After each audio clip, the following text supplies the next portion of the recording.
மச்சி காலை வணக்கம் மச்சி. எல்லாரும் எப்படி இருக்கீங்க? நல்லா இருக்கீங்களா மச்சி? மச்சி ஒரு குட்டி ஸ்டோரி சொல்லவா? அதாவது 2 பேர் இருந்தாங்க.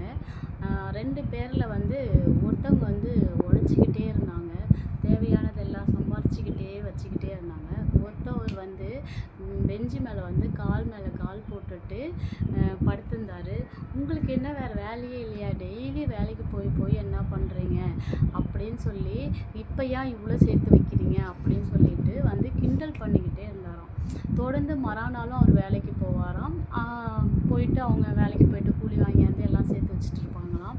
அவங்க தேவைகளை அவங்க பூர்த்தி பண்ணிட்டு போயிட்டுருக்காங்களாம். இவர் கால் மேலே கால் போட்டு டெய்லியுமே படுத்திருப்பாராம், மல்லாக்க படுத்திருப்பாராம்.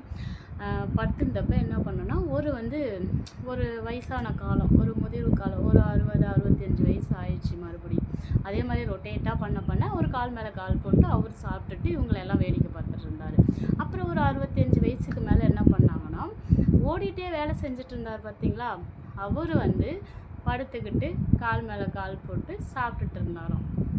ஆனால் இவங்க வேலைக்கு போயிட்டு இருந்தப்போ ஒருத்தர் கால் மேலே கால் போட்டு அப்போ சாப்பிட்டார் பார்த்தீங்களா, அவர் என்ன பண்ணுறான்னா 60-65 வயசில் கஷ்டப்பட்டு வேலை பார்க்குறாராம். இதுலேருந்து என்ன புரியுது உங்களுக்கு? அதாவது வருமுன் காப்பதே சிறந்ததுன்னு சொல்லுவாங்க. அதாவது என்னன்னா, அப்போதைக்கு நம்ம சம்பாதிக்க வேண்டிய வயசில் அவர் சம்பாரித்து எல்லாத்தையும் சேர்த்து வச்சுக்கிட்டாரு. அதனால் அவர் வயசான காலத்தில் ரெஸ்ட் எடுக்கிறாரு. கால் மேலே கால் போட்டுட்டு சேமித்து வச்சதெல்லாம் ரெஸ்ட் எடுக்க வேண்டிய வயசில் ரெஸ்ட் எடுக்கிறாரு. இவர் சம்பாதிக்க வேண்டிய வயசில் எல்லாரையும் கிண்டல் கேலி பண்ணிக்கிட்டு படுத்திருந்தவர் வயசான காலத்தில் உட்கார முடியல, ஏந்திரிக்க முடியல, சம்பாரிச்சாதான் சாப்பிட முடியும் அப்படின்ற சூழ்நிலைக்கு தள்ளப்பட்டு இருந்ததெல்லாம் சம்பாதிக்க வேண்டிய வயசில் வச்சிருந்ததெல்லாம் செலவு பண்ணிட்டாரு.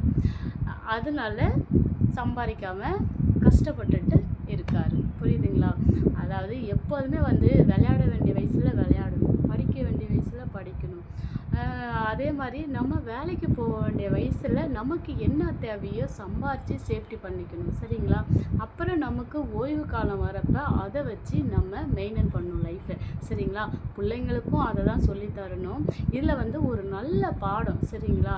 நம்ம வயசான காலத்தில் என்றைக்குமே சேஃப்டியாக சந்தோஷமாக பிள்ளைங்க கூட இருக்கணும். அதுக்கப்புறம் நம்ம ஓய்வு எடுக்க வேண்டிய காலத்தில் நம்ம பசங்க ரொட்டேட்டாக ஆக ஆரம்பிச்சிருவாங்க. சரிங்களா? நம்மளை பார்த்து தான் நம்ம பசங்க வளருவாங்க. சரிங்களா? அதாவது நம்ம எந்தெந்த ஸ்டேஜில் என்னென்ன பண்ணணுமோ அதெல்லாம் கரெக்டாக பண்ணணும். இல்லைன்னா வயசான காலத்தில் ரொம்ப கஷ்டப்படணும். நம்மளை பார்த்து தான் நம்ம பசங்க வளருவாங்க. சரிங்களா? நம்ம என்ன பண்ணணுன்றத அதுங்க பார்த்து பார்த்து வளர்றதால அவங்க லைஃப்பை பார்த்துப்பாங்க. சரிங்களா? இந்த கதையில் நிறையா விஷயங்கள் தெரிஞ்சுது.